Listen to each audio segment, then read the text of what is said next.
In this lesson, we'll learn how we can start to incorporate real-world color temperatures into our lights. So before we start to focus our attention back to some of these additional light sources that still need to be created, let's take just a moment to actually explore the process of incorporating real-world color temperatures into some of these different light sources that we've created. So if you take a look at the renders that we've been working with up to this point, you can see that we're off to a pretty good start, but there's still something that looks a little bit off about the overall coloration of this image. And that is because right now we're actually essentially emitting light into our scene that is pure white. Now, if this were some kind of a real-world halogen lamp, the lighting that comes off of this light would not be pure white. It would actually have a little bit of a yellow or an orange tint to it. So what we can start to do is, if we are using something like one of these IES light profiles, which is what we have been working with up to this point, we have set up. If you were to actually go to the manufacturer and try to look up this lighting information, we could actually find some information about that.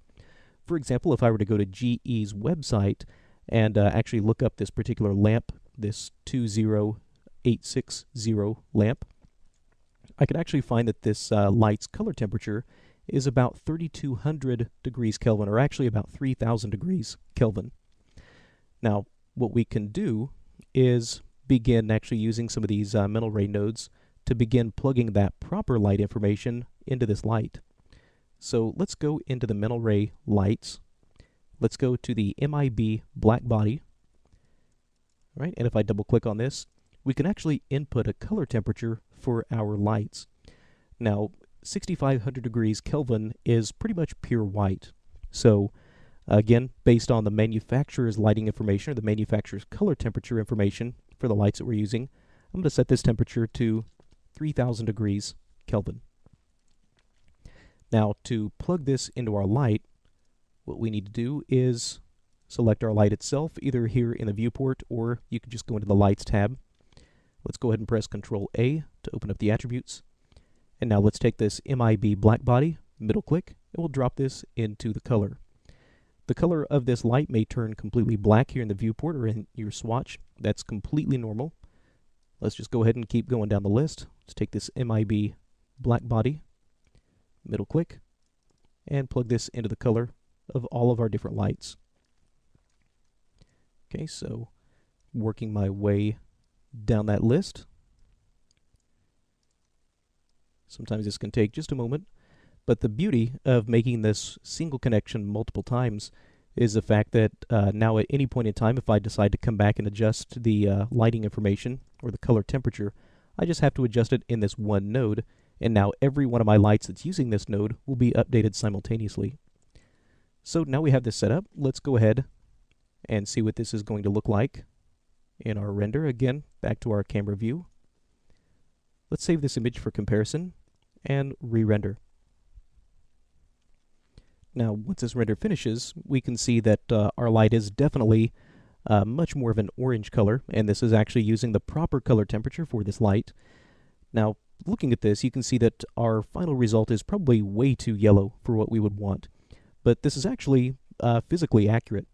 Now, if you've ever used a digital camera and tried to take a picture indoors with some kind of lighting like this, typically you'll find that the image you get back is very, very yellow in color, and that's because whenever you are trying to use a digital camera and trying to take some kind of an indoor picture like this, you have to properly white balance your camera in order to properly compensate for that. Now, because we are using a photographic exposure node, we can actually do pretty much the exact same thing. So if we go back and select our camera, let's scroll down, look for our lens shader. Here's our photographic exposure. We can see we can set the white point in here. So typically, one thing that I like to do is to come in to our white point, use our eyedropper tool, and we can come in here and try to pick something that is pretty close to white. Let's maybe choose something like this little bottom area down here, which normally in some of our previous renders was pretty close to a pure white. So we'll start with that, see what that does for us. So now with this new white point set, let's save our render and re-render. Alright, so that's a little bit better. You can see compared to what we had before and what we have now, this is now starting to look a little bit more natural. but still not quite what we need. So what we can do is just continue to sort of mess around and adjust with this until we find something that is going to work a little bit better for us. So let's maybe try to sample something up here. Now that may be a little bit too much of this yellow color, but we'll try that, see how that looks. Alright, so compared to what we had before, again, not quite as intense of a yellow as what we had earlier. Now, if you find that what we're starting to get here is maybe starting to become a little bit tedious to adjust, we can go back to using the exact same method that we used in one of our earlier lessons whenever it came time to actually plug in some kind of a preview texture. So if we want, we could do that exact same thing very, very easily. Let's go back, select our camera, and let's basically just go through this process. Let's take our lens shader, temporarily break the connection, because if we want to render out an image to plug in, we need to make sure that we render out with no lens shader connected. It needs to be a plain image.